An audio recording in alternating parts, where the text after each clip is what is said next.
Punjab police ने 2026 के लिए सुरक्षा और अपराध नियंत्रण का बड़ा प्लान तैयार किया है। आपको बता दें कि राज्य में नशा विरोधी मुहिम को और मजबूत किया जाएगा। एनटीएफ के नए दफ्तर बन रही हैं और विदेशी गैंगस्टरों और ट्रैवल एजेंट्स के खिलाफ सख्त कार्रवाई भी की जाएगी। रेड और ब्लू कॉर्नर नोटिस जारी कर अपराधियों को भारत लाकर सजा भी दिलाई जाएगी।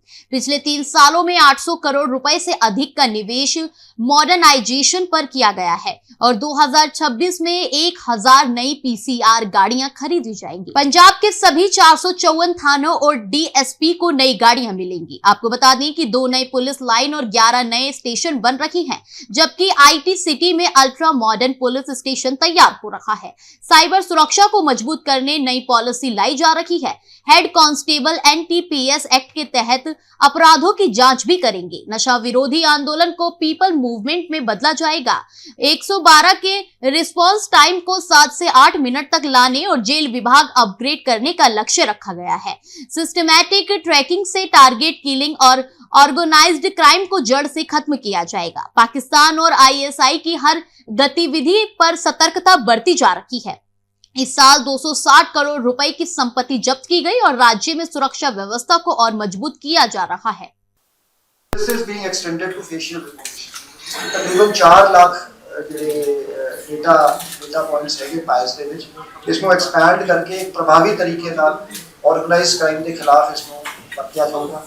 ਜਿਹੜਾ ਸਾਡਾ ऑर्गेनाइज्ड क्राइम इन्फॉर्मेशन सॉफ्टवेयर ਹੈਗਾ ਉਸ ਦਾ ਵਰਜ਼ਨ 2.0 ਜਿਹੜਾ ਹੈਗਾ ਉਹ 2026 ਦੇ ਵਿੱਚ ਅਸੀਂ ਆਪਰੇਸ਼ਨਲਾਈਜ਼ ਕਰ ਦਾਂਗੇ। ਇਸ ਦੇ ਵਿੱਚ ਕੁਐਰੀ ਬੇਸਡ ਸਰਚ ਸਿਸਟਮ ਇਸ ਨੂੰ ਜਿਹੜਾ ਹਾਲ ਦੇ ਵਿੱਚ ਪੂਰੀ ਪਹਿਲੇ ਐਨਆਈਏ ਨੇ ਜਿਹੜਾ ਆਪਣਾ ਆਰਗੇਨਾਈਜ਼ਡ ਕਰਾਇਆ ਸੌਫਟਵੇਅਰ ਲਾਂਚ ਕੀਤਾ ਸੀਗਾ ਉਸ ਦੇ ਨਾਲ ਲਿੰਕ ਕੀਤਾ ਜਾਏ so that there is seamless exchange of information with the national database.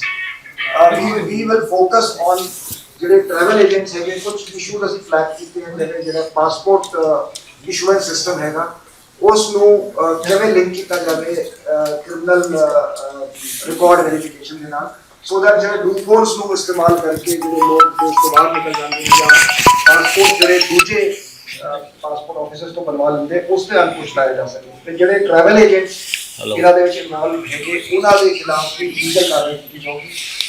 Business protection को सारी नई बिजनेस प्रोटेक्शन पॉलिसी की बिजनेस प्रोटेक्शन पॉलिसी पे ज़्यादा फोकस किया जाएगा सो दैट जो हैगा इन्वेस्टिगेशन एक साइंटिफिक मैनर के विच कंक्लूड करके कन्विक्शंस अचीव की जा सकें।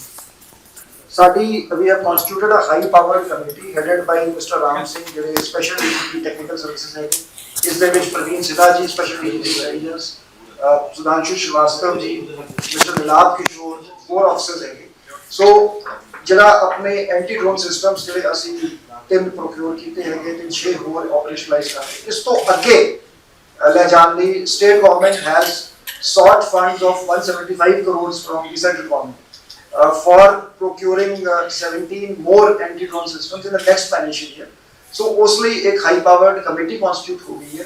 ਸੋ ਬੀਐਸਐਫ ਦੇ ਨਾਲ in fact trials चलते पे है expression of interest has been issued so that ਜਿਹੜਾ best system available ਹੋਊਗਾ ਉਸ ਨੂੰ proper procedure ਨਾਲ state government ਦੀ approval ਨਾਲ ਜਿਹੜਾ ਹੈਗਾ ਉਸ ਨੂੰ procure ਕੀਤਾ ਜਾਊਗਾ in a completely coordinated manner with the BSF and other agencies।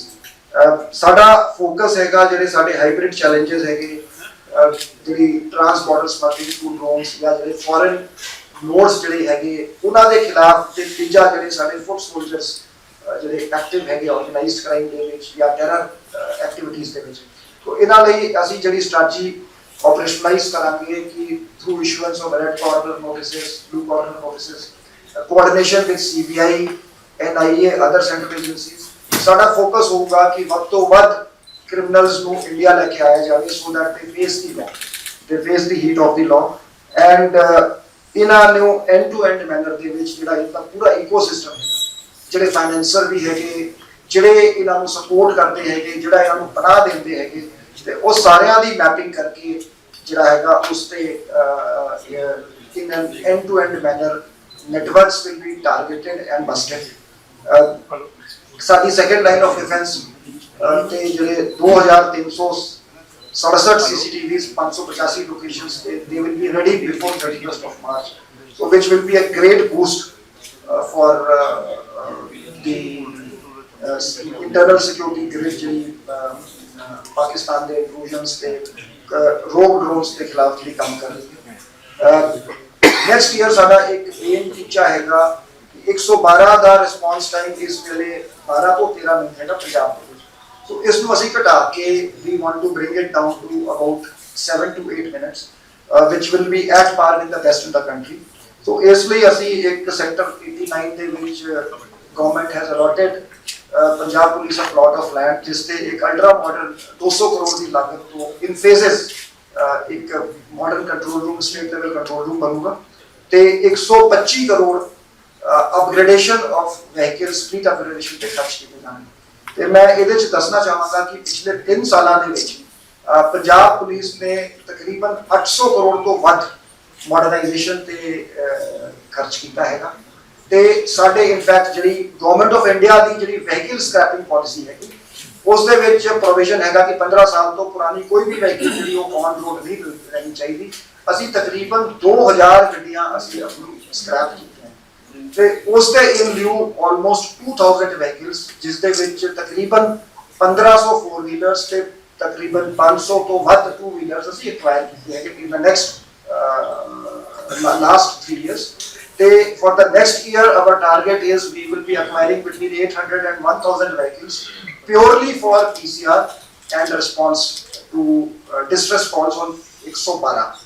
So, ਇਸ ਦੇ ਵਿੱਚ ਜਿਹੜਾ ਅਸੀਂ ਜਿਹੜਾ modernization ਚ ਮੈਂ ਥੋੜਾ ਜਿਹਾ I will take back and spend almost 45 crores we have spent on police welfare।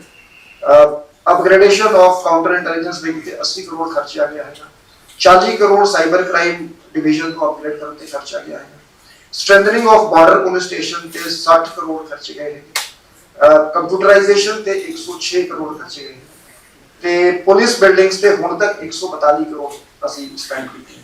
Modernisation ਤੇ 80 ਕਰੋੜ ਤੇ 258 ਕਰੋੜ ਐਕਵੀਜ਼ੀਸ਼ਨ ਆਫ ਵਹੀਕਲਸ। ਸੋ ਇੱਕ ਬਹੁਤ ਐਂਬੀਸ਼ੀਅਸ ਜਿਹੜਾ ਸਾਡੇ starting from the cutting edge level all the SHOs ਜਿਹੜੇ 454 ਥਾਣੇ ਹੈਗੇ ਪੰਜਾਬ ਦੇ ਵਿੱਚ ਸਾਰਿਆਂ ਕੋਲ ਹੁਣ ਨਵੀਆਂ ਗੱਡੀਆਂ ਹੈਗੀ। all the police posts have new vehicles, CIA in charges have new vehicles। ਕਾਫੀ ਜਿਹੜੇ ਸਾਡੇ